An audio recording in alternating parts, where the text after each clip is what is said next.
It's time to now move from LSI 1 to LSI 2. This part of the debrief I call the bridge. It's really important how you transition the person's energy from thinking about themselves to how their behavior may start to play out in the eyes of others. So what I do here is I ask some questions around, tell me about the people you chose. Why did you choose them? What is your relationship like with these people? And slowly start to shift gear for that individual. So before we start to color in the profile, Sarah is thinking about what her behavior may look like in the eyes of others. This allows a more gentle transition into the LSI2. I'm not a fan of dropping feedback on people and allowing the surprise to open their eyes. It doesn't work for them. They need to gently move from one state into the other, especially when you're dealing with a highly passive defensive profile. Now, let's talk about feedback from others. So, tell me a little about who you chose and why you chose them. The individual I told you about, who's rather keen on me touching base with him multiple times a day, it seemed like I report to him multiple times, so I chose him. Now, I've chosen 4 members of my team. Two of whom have known me well and have gone, I think, have done a great job in that transition into that role. So I consider them my 2 sort of stars.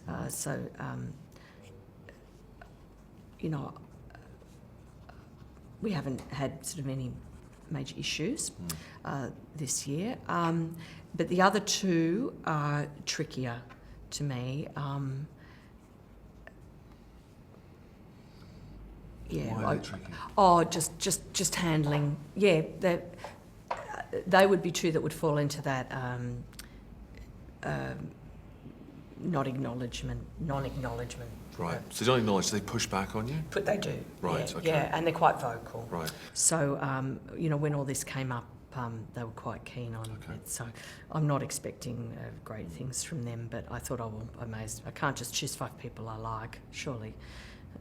I mean, I don't dislike them. That sounds wrong. But who I think like me. Yes. Yeah. Yes. Okay. Yeah. What do you think they'll say? I don't know how different it's going to look. They might see. I don't know how well I'm disguising this, so they might see. What did that tell you? Well, I don't think I am disguising it particularly well. So it might be quite similar, yeah. It could be. It'd be nice if it was a little bit more blue, but it could be very similar. Let's find out. Yeah. We'll do some more colouring in. Okay. Okay, so we'll start again with approval. Okay. So the score for approval was 11. Oh, okay. There you go. Oh. Lovely. That's good. Conventional was 18. Oh. Okay. Oh. Touch higher, yeah. For dependent was 16. Oh, that's not too... Slower, it's good. So the numbers are a bit different here. They do move around too. because here we're comparing you to other people who've done self-perception. Here we're comparing you to others who... That's right. So I mean, it is LSI. We're seen as LSI as together. They're actually separate tools. When you think about it. This is how do I stack up against others? How do I stack up against those who've done self? Okay, well, lovely. Good noticing. And avoidance was 12. Yeesh. Wow. So that's really come out, hasn't it? Yeah, that's quite a big jump there. Wow. It's in the purple zone. Oh, God. Oh, man. Maybe I think I'm doing more with people than I am. Oh, okay. Okay, let's, oppositional is 13. Oh, right. Okay.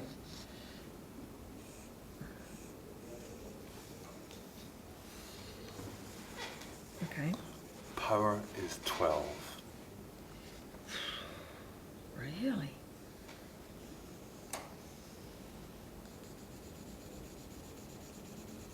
God. Power. Competitive also 12.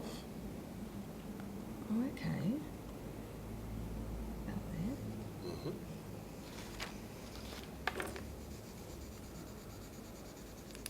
Yep. Perfectionistic 18. Yeah, okay, that's about right. You sort of suspected there'd be something there, didn't you? Yeah. Mm. Oh, I get stroppy when people make mistakes. Stroppy, I love that. I've heard that word in a long time, stroppy. Wonderful. Okay, so for blue, let's now go to achievement, 26.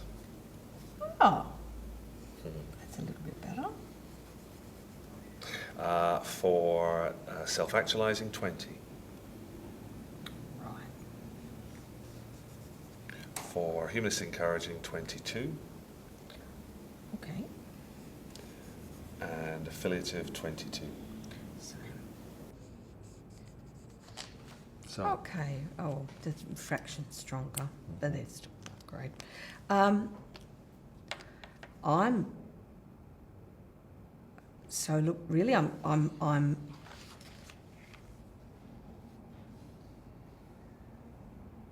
Oh, it's funny. I was going to see myself as more approval-seeking and competitive than others see me. yes. But opposition's about the same. Power's stronger. Yeah. Conventional's stronger. But this avoidance, that's a massive difference. Big difference, isn't it? So when we say avoidance, like, do they just feel I'm not around, or? It could be. It's. I mean, avoidance is interesting, and it sits between task and people. Yeah. So, avoidance at that level means you're probably doing a bit of both. So, avoidance of how do people avoid task? Apart from just not doing it, what are some of the things that people do to avoid task? My team hand it over to somebody So you else. delegate to someone else. You can procrastinate, perhaps. Yeah, well, that's it. And Yeah. put it off and seek more information and so on and so forth. Okay. So there is a sense of activity, but not actually moving forward. Yeah, well, yes. And I think that comes into the dependent thing for me, because honestly I feel like I can't make any decision without passing it through a filter of about 15 different people. Yeah.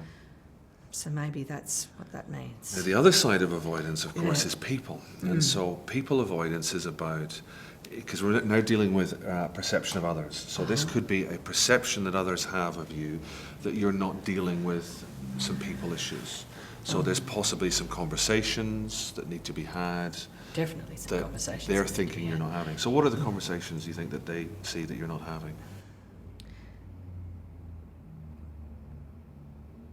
There are a couple of, well, I'd say ringleaders. So you talked about two that were tricky. Yeah, and they're tricky, and because again, I don't know what it would take for me, the time that it would take for me to try and align them. So I feel like, honestly, Matthew, when they're walking towards me in the hallway, I will find a reason to Plug into a corner somewhere. Suddenly get very interested in what someone else is doing, because almost without exception they're coming to me with an issue. Yeah. So here's a theory, and I may be horribly off. I'll go with my gut. Sometimes I'm right. Sometimes it's useful. Are you avoiding those conversations because you don't know how to have them, or because you're inundated with things, do you think? Possibly a bit of both. Right. I don't know how to handle them all that terribly well. I try to make things good, and do what I can. I mean, these two individuals are wanting like systems change, and I appreciate that what they're saying is probably right. In fact, even from further up, it's the direction we're heading anyway. I can't. I mean, it's the time issue. It's just like, when, how? So what would be wrong in saying to them, I just can't, I don't have space to deal with that right now? No, if they'd accept that. I mean, I'd just be, well, this is your job. You need to sit down and talk with us. I mean, that would be my thought of what they'd say, and I don't know what I'd say to that. Is it a realistic expectation they have for you at this moment in time, given what's on your plate? I think it's a realistic expectation for them to want to air their thoughts, and they've done like I said, there's nothing wrong with what they're wanting to change. It's just, I think it really is me. To be honest, I'm just putting it off. I'm procrastinating. Is it something that you can actually change? I think it is something I can change, but I would need the support of my manager, and he's a bit resistant to it. Okay. So, if you were able to address that, how would your week or month change? Is this? I mean, I guess what I'm trying to get a sense of is this a big thing? It is. It's a reasonably big thing. I mean, it's not massive, but it would take a couple of months to roll out, and quite a lot of strategic thinking. What about for you? If this issue was off the table, these people coming down the corridor, oh my goodness, how do I? If the issue was off the table, a part of me would go, oh, phew, that's fantastic. I don't have to deal with that anymore. But to be honest, it's going to keep coming up and biting, because the fact is it needs to change. It's just a matter of when. So I think I'm trying to push back on when, which is not such a great idea. It's like denying that Christmas is coming. Like, I think I may just have to make the time. See, because you've got more red from this one. And so red is about, red is also about coping as well. Yeah. And it's a lot more about being perhaps more, it's forceful, about defending a position. And look, it's possibly not surprising, given the pressure you're under, to be moving into red. I just haven't got time. Too busy. That's exactly what's come out of my mouth. Yeah. Too busy, haven't got time. Just. So this is symptomatic of someone who's kind of on a bit of a treadmill. Being driven, moving forward. I've told them to park it more than a few times. So not now. And their response to that is, well, when? Right. Now, let's come back to here a second. Yes. This is a result of being under a lot of pressure. And what was our strategy to address this? It was to find steps to relieve the pressure and like help build let some pressure out of the cooker for a little bit. Okay. My sense is that will have big impact here. It will also have a big impact here. So what's the So I believe the same strategy is appropriate here. You were able to, by thinking about a couple of simple things, take some pressure out of you in this system at this particular point in time and get some time for you. I would imagine that if you do this well here, you're probably likely to turn the volume of all the noise down up here, drop some of the pressure, and be able to perhaps think a little bit more clearly. Well, I wonder if you could do that here. If I can actually, if the time I may be able to save through withdrawing from these meetings doesn't just get sucked into the rest of my day. So if I actually keep that time separate, which I could do, then there's possibility we could have that discussion. Okay. Now these two individuals, and I mean they are here, are quite experienced, and they're quite willing to run with this themselves. So again, maybe I'm thinking that they can actually do the first go at it. See, because if I may, I think there's a bit of a theme there for you. So you talked about there's someone who wanted to help you by picking up your son from sport, or taking your son to sport. Your daughter could have got the bus. Your husband said she could have got the bus, and yet you want to do it. And I'll make the assumption that you're doing it for the best of reasons. But there's a consequence, isn't there? Well, it's a huge You're being stretched too thin. Yeah. So I would suggest there's probably a similarity here. Well, I think they'd be thrilled with that. And is this you struggling to let go? Yeah, I do feel like I'm the sort of conduit through which everything goes, and I think I had hoped by now in this position that I would be able to let people run with things more. That's not my experience yet. But why is that? Probably because I haven't even tested it. There's you and there's them. I don't know if I've even tested it. Do you think they can? I'm sure they can. But like I said, on a sort of just crisis control basis, sometimes it's best just to step aside and let me do it. Right. Because I haven't got the time to talk you through it. So because, like I said, technically I have some reasonably highly skilled, and what might take them off the phones for 3 hours I can complete in 15 minutes. So it doesn't make sense to me. But in the sense they're not learning anything, they're not learning a damn thing. So why, when the opportunity came to recruit for this position, Yes. did they have other options? Not within the business. In general? Oh, look, they would have. Yeah. Yeah. I mean, in fact, I think they did. So Yeah. there was other people who were considered for the role? Yeah, there were. I don't know how far they got. Okay. I didn't, yeah. And yet they chose you. Why? I think because I was there. Well, I mean, I think... Really? This opposition? No? There was no... Oh, look, I mean, no. I mean, look, I was, yeah, I was a very senior member of the team, and I mean, they talked about having been respected by the team and so on. I don't necessarily feel that now, but at the time, I thought it might be a smoother transition than it has been. Let's go back to, so they had other options and they chose you. Why did they choose you?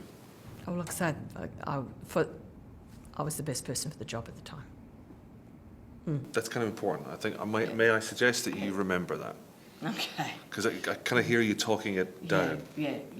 Yeah, so at the time you were the best person for the job. Now, maybe you are not performing as well as you would like at this particular point in time. I'm not. But there is capacity to do that, so it's infinitely possible.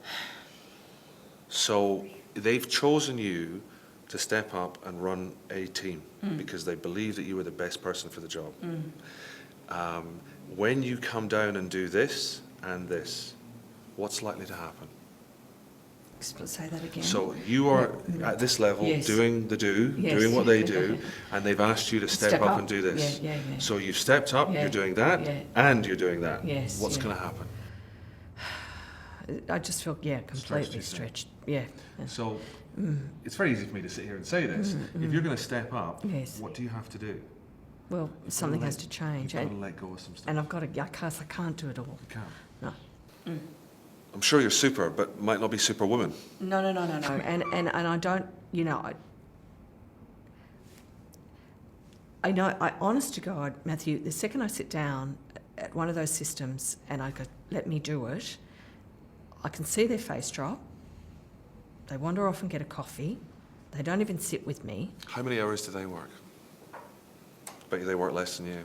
Well, they do, but and then they're back on and they're at it. But I know they have the capacity to do it. It's just in that moment when I've got this and this and this and this and this, I can't give them the time to sit with them and talk them through that process. But a minute ago, you couldn't have the time. If I said to you before we walked in, you're going to be cleaning out the shed and painting. You're going to be painting in a couple of weeks. I have to give them the time, and I'm going to have to tell other people, including my manager, that he's going to just have to wait. So if I said to you at the beginning of the session, within a couple of weeks' time you'll be painting again, you'd have probably thought I was mad. No. No So way. I haven't even thought of it. I can't even say I've even thought of it. So it's not. So if I may, it's not. I don't think it's a can't. So you just don't. Don't. Because you found a way to go back to painting. You found a way to get some time. So I think you can. Yeah. Oh, I think I can. Yeah. It's So how. now we've got to work on how. Yeah. So you've got some meetings that you're going to skip. Yep. You've got some people who want some things from you. What would be the first thing that you could do with them? Well, once I get, like I said, what I'm most concerned about, I mean, knowing me, what I'm concerned about is, I've got about 8 of those meetings in my diary at the moment, but I mean, they just come in. If I can actually withdraw from those, I've actually really essentially got 8 hours in the next fortnight. Brilliant. So if I can keep them separate and not get dragged into spot fires. Drag you into spot fires? Yeah, well, I'll drag myself into spot when fires you drop down. when I drop down. So if I just separate myself from that and hope they can put them out themselves, and trust that they can put it out themselves, then I can actually book a meeting for these two to come and actually have a proper discussion, because it's just been corridor stuff, and work out some plans and be there. It also gives me a couple of hours to sit and show to do that coaching one-on-one with them technically. Okay. Yeah. So this sounds very, very good. If I could make a suggestion, the thing that's not that we haven't spoken about yet is communicating what you're going to do to your team. Yeah, right, okay. So I think if you tell your team why you're going to do this, why you're not going to go to some of those meetings, why you're going to book some time to have some other meetings. I don't think they know that I'm there. They just don't know where I am. I just clear off. All right. You know, so I mean that may be part of the avoidance as well. They come looking for me. I don't think I've ever said, I've given them my timetable. See, because I mean, my sense around LSI is it's not. I'm not a big fan of people going back to work and saying, "Here's my circumplex. What do you think?" I don't know. I think what's really useful though is to talk to people about your insight from it. To say, this is, thank you for the feedback. Thank you for taking time to fill out the feedback. Here's where I am in the process. I've had a chance to sit, think about it, work through some things, and the initial steps I'm going to take are X, Y, and Z. Yep. See, that's about setting a goal.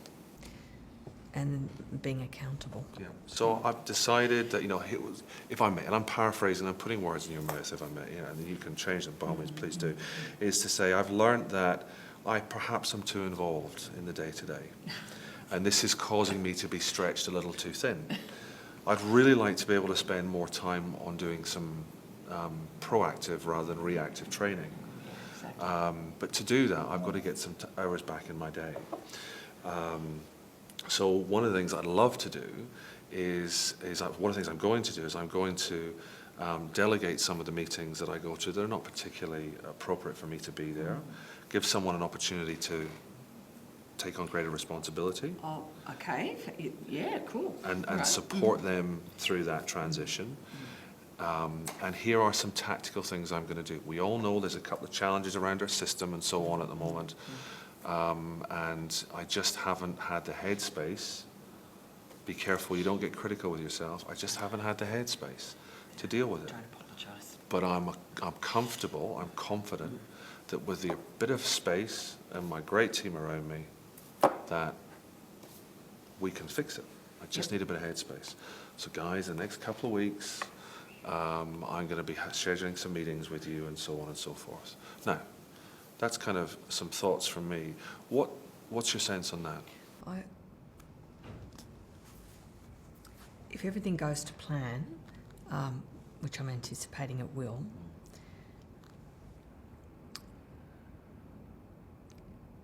and if I can have the conversation I need to have with my manager with regards to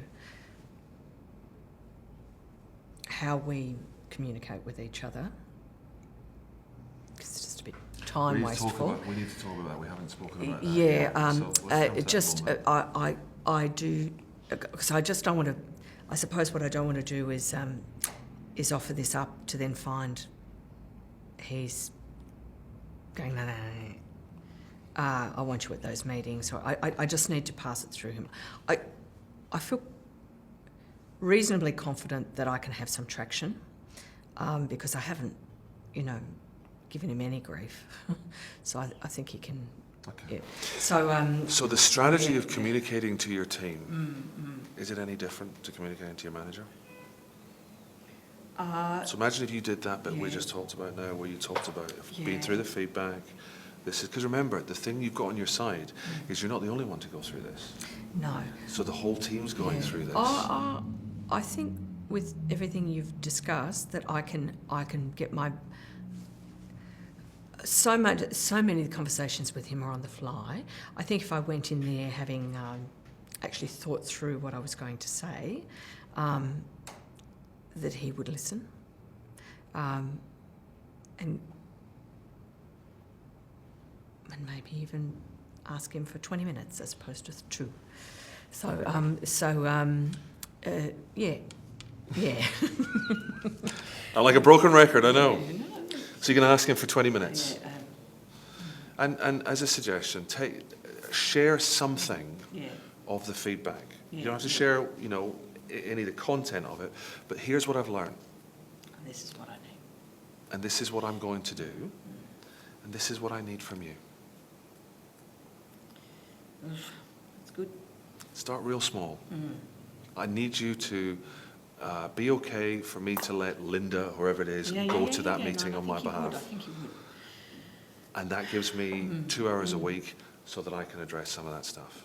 Start small. Yes. Don't ask for, can I drop 10 meetings? No, I can't. No. I can't even think that far ahead Yeah, anyway. start real small. Yeah.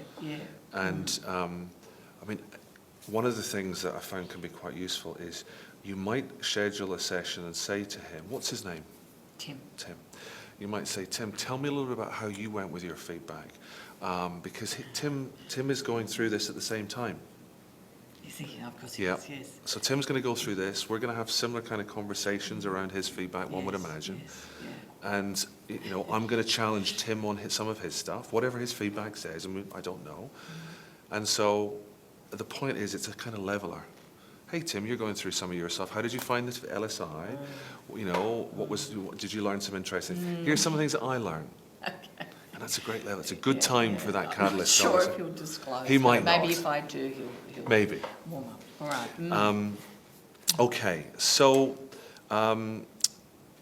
there's a few things to do there. Yeah, there's a lot to do there, but I like the list. Now, I sort of hesitate with this, but my gut tells me it's probably useful. I think that there is a piece up here that's required, and that's almost like a vision for you. And that is, what is it that you're doing all this for? A sense of a great day for me looks like. Sure. Because you're going to get some pushback on some of this stuff. Yeah, I know. And so my sense is, when we go and we set a fitness goal or a weight goal or whatever it may be or something like that, there has to be something to pull us towards it. And so, I mean, that could be as simple as sitting under a big tree for an hour or something like that and just, but having that thing to aim for. How might you do that? I think maybe just keep a record of what, and try to keep it achievable. So just jot down some thoughts. I've got I carry a big clunky diary. I like paper, which is ridiculous working in my business, but yeah, I'm known for my big fat diary. So I can easily write some points in there. Today I want to have this conversation, and So I think that's great. around the That's a tactical set of steps. Yes. I guess what I'm having in mind is something bigger than that. Yeah. And here's a suggestion. Art is a big thing for you. It is. Could you find a piece of art that when you look at it, it embodies you at your best? So every day, so here's the analogy I have is kind of you have that on the wall just as you walk out of the house in the morning. And every time you see it, you go, this is my motivation. I do for my have best day. one of my closest friends. His partner is an artist, and I love that work, and have said the second we have an opportunity I'd like to buy one. So I might talk to my husband about that. And something that you see it and it says, this is me on my best day. Yeah, they're beautiful. They're Yeah. beautiful. Yeah, no, they're really beautiful. Wonderful. Yeah. A suggestion. In this LSI 2 part of the debrief, some new information is volunteered. Prior to this point, we've only really explored passive defensive styles of behaviour. Sarah has quite a shock when she sees the amount of red that is coming through from others. So we start the debrief by exploring the avoidance, the green stuff that's there, and quickly transition into some of the aggressive defensive feedback that is there. So the consistent theme that comes out for Sarah during her debrief is being under pressure and having her time taken away from her.